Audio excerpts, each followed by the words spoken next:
Whoa! A little goes a long way. A little goes a long way. A little goes a long way for love, love, love, love. Alright guys, and welcome to a video that I've been holding off for quite some time. Today's a very special episode, something that I've been promising for a long time. Having this new coin pusher at my disposal, this has really been the answer that I needed for this series. And it's basically my top inside secrets or my top tips to playing a coin pusher. With me playing for as long as I have, sort of knowing the insides and out, these are my tips that I can tell you all that I think, I don't know if it'll increase your chances, it'll increase the probability, sort of give you a better understanding of how these games work. And again, these style games is more what you're going to run across, whether it's tokens or it's quarters. There's just more probability of running across games like this, so it's nice to have this one. Now I'm going to flip back and forth, show you some examples at my other playing spot as well. Let's get into the number one best advice, best tip that I could offer anybody that is playing a coin pusher or anything like this. My top tip, my number one tip that I could offer anybody in any arcade game, coin pusher, anything like that, is to understand one major understanding, and that is you will never come ahead. I know that's sort of an oxymoron to this whole series, but I'm just telling you from someone that owns these machines and someone that plays these machines a lot. Any business has to make money. They do not make money by allowing you to make more money than what they're making. So for anybody to stay in business, they have to, one way or the other, I don't care if it's like this or the other coin pusher that I play, that's the most fairest I've ever seen ever, they still have to set it up to make more money coming in than what's paying out. If you come into this understanding that it's not a get rich, it's not a side job, it is just solely for fun purposes only, then you will be miles ahead of any other person. This particular coin pusher that I play is a lot like the Flying J's. This gentleman is not trying to kill you with never getting anything out of it. You will definitely win money back, so it's really hard to show you as a representation. But if you look in other coin pusher channels of people playing it's not their own and they're actually going somewhere, a few examples I'll show you, there's little tricks to the trade that they'll put in that don't fall for it. Cheater! Boo! And they could put a $100 bill hanging off here or a $20 bill. Now, do you really think they're just going to have all 20s or whatever it is lined up on the edge and just ready to fall off for you to keep on winning? Obviously, they're not. They're tucked in underneath. They're tucked in under something in here. There is a bunch of different stuff that if you can't see underneath here, you have no idea what kind of system they have set up. And believe me, there's a lot of scam artists out there.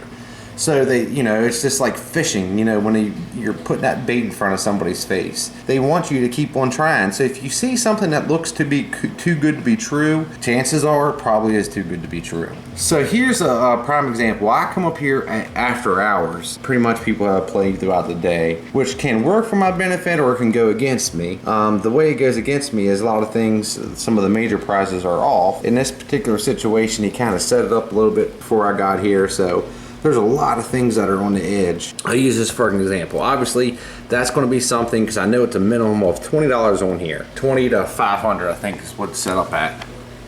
So I know I'm going to win at least 20 bucks if I win this PayPal card. But if you notice, so it can be hanging almost all the way off, but see how there's quarters and there's things that are putting the weight on that side. So not saying that it won't fall, and trust me, this gentleman has the fairest system that you can possibly play. So there's one of the tokens right there too that goes to unlock the cabinet above up here. Alright guys, well I just want to say thanks to the awesome gentleman. He had a question, something we did off camera for me, and I'll get to that in a second. And I discovered something that's really important to this series and explains so much. So again, I want to tell him thanks for getting him up here after hours, but for turning this off, taking the hassle. And believe me, I know personally it's a hassle to clean all this stuff off and put it back in. His question to me was, is this normal, this plate? And I know in my experience, my single DIN coin pusher that I had did not have this. And I also have a side-by-side token ticket dispenser coin pusher. And there was a plate. It wasn't quite this prominent. It was a metal plate like this. I never paid attention. I just thought it was holding something. But now we have come to the conclusion exactly what we think this is. So, one might wonder, why would they put a plate in the shape of a triangle towards the sides that pushes the coins towards the sides?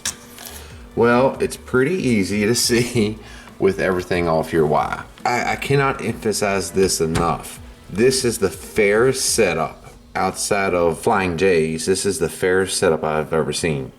And I'll tell you one important fact is, see this spot right here? Now this is the dealer slot. I'll show you how that works here in a second. But this is where all the coins fall off to go to the house. Everything that goes off here goes to the house. The reason why this is fair is normally this is huge. Normally it goes from here to here. Like at Flying J's thing is huge.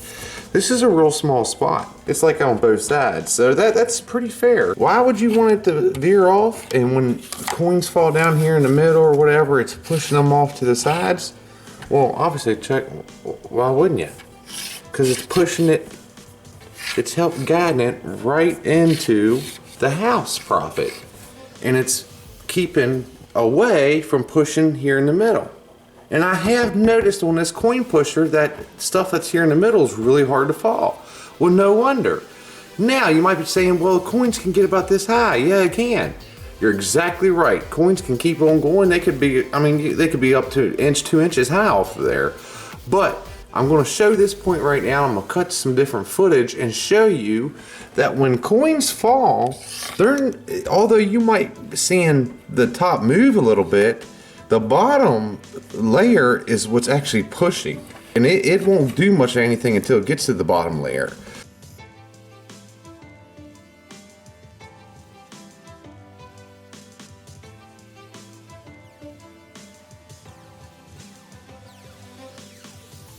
So it's always going against this.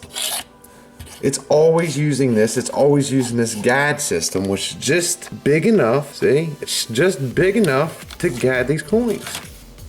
That is something interesting to know. So what can you learn from this? Is it don't ever play because they're rip-offs? No, I haven't seen this, but I can say I've only personally seen the inside, counting this one, of 3 different styles. Now this goes with my tip, and this might all tie in now and make sense. I say work the sides, work the right side for a little bit. I always said make the playing field uneven, but there might be more to it. Stay on the left side for a little bit. And what that's going to do is exactly kind of what I thought. It makes it uneven. What it's pushing this way, so that way it's giving you more of a push. Where if you would be putting these down even, like if you put like $10 in quarters up here and dropped it down, well, mainly you're pushing out to the sides. So most of that is coming out here and not working here. So work the sides, guys. Put 1, 2, 3, no more than 3/4 at a time. Keep working the left. After you notice it's not doing a real good job, go over to the right. Now you can go in the middle, drop it off, kind of help it that every once in a while, but you really need to work the sides. That's how I've been the most effective. Push as much as I possibly can with the least amount of quarters as possible. This was a fantastic find. I'm very thankful that he stopped, took all this off for me. What a discovery. I did some research and no mention of it anywhere. Well, I found out obviously the answer was right in front of our face. It was right there. It is made to push to the house profit. Listen here, buddy.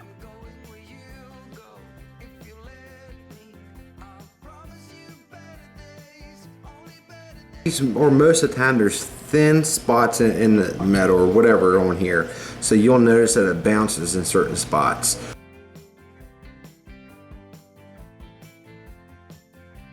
You'll have to play it to learn exactly where that's at. On the one I play there at Flying J's, there's 3 slots, so you just have to pick which slot you want to. And this one you actually just manually move it, so give you a little bit of advantage, because you can kind of, if it is bouncing in one spot, you can just keep bumping it over to get to where you want it to be. So, all right guys, here we go. Let's see what we can come up with. Budget yourself. Now, I always get the question asked to me, unless it is stated differently, use $5. So everything essentially is a $5 challenge. It's easy for me. I found that $5 has been just the best method. It just works out evenly. So budget yourself. With me, unless there's something that I know is going to be falling off at $5.50 or whatever the number is, I refuse to spend any more than that. It's not worth it at that point. Now, as far as winnings go, obviously if I spend 5 and win 10, I want to say, man, I could win 15. But what if you lose 10 and you go down to 0? My thing is set a goal. Like for me, I spend 5, my goal is another 5 on top of that. So I would double my money. Once I get that, I stop. Again, exceptions being if I know that I can get something such as, like say, this PayPal card that has $20 on it, obviously. But don't get fixated on that, because you can again lose all your money. Alright guys, before we go any further, I wanted to show you a few things. First off, that's a bad bounce, not a real good example, but the main reason I want to show you is watch. I put the cord to the left, watch what happens to the PayPal card on the right. Now see, they put that triangle guider piece to try to cheat us. Now that we know some of them have that, let's work that to our advantage, and that's the importance of working the sides, guys. And by the way, there was $20 on that PayPal card.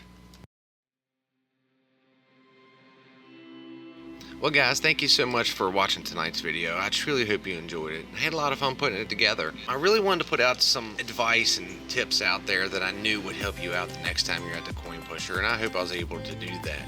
Just to let you know, coming next week, I have a special guest coming down that I'm going to be playing the coin pusher with. I am so excited about it, and I can't wait to get that video out and show you all. Now, as promised, I'm going to go ahead and show the footage of the inside of the coin pusher and kind of give you an idea of how they work. If you're interested in that, please keep watching. If you're not interested in that, real quick, thank you so much for watching. Thank you for all your support. If you enjoyed this video, please give this video a like. If you're not yet subscribed to the channel, please subscribe to the channel for weekly coin pusher and arcade style videos. Well guys, I hope you enjoy the rest of the video. And thank you so much for watching, and I hope you have a wonderful day. Mechanism, but anytime you shake it and it makes contact, it's going to close that flap on this. But when stuff falls down properly, that flap is open. It would come down through here, which I'm not exactly sure what this is right here, this little gap in between. But anyways, it would come down through here and you get your money. So let's dig a little bit deeper in this thing. Honestly, this is a suggestion that I'm going to give to me, but see how far down this is. You could, let me show you bumping this real quick. You could really bump this machine right now with the current setup and it won't touch. I mean, literally this. So what he needs to do is take this out and bring this up. So if it gives anything, it's going to make contact and it's going to complete that circuit, which is then going to shut this.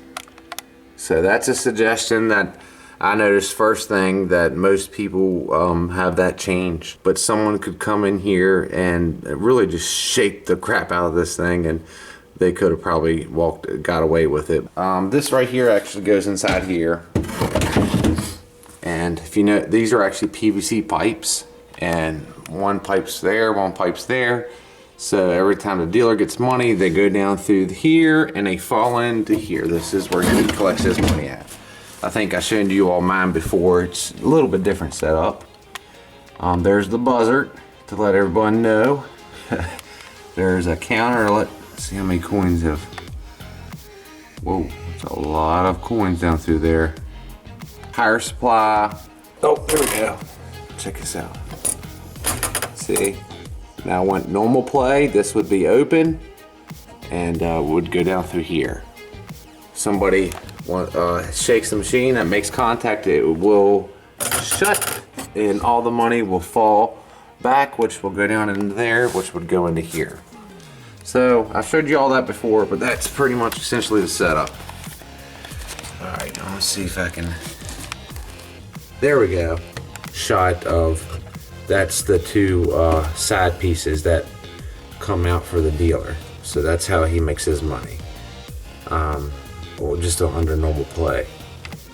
So if you had any question with the inside of a coin pusher and didn't get to see my other video, this is the inside of this one. And again, I want to tell him thank you so much for giving me the opportunity. He offered to pull this out so I could see the back and the lights, and really it's not really interesting.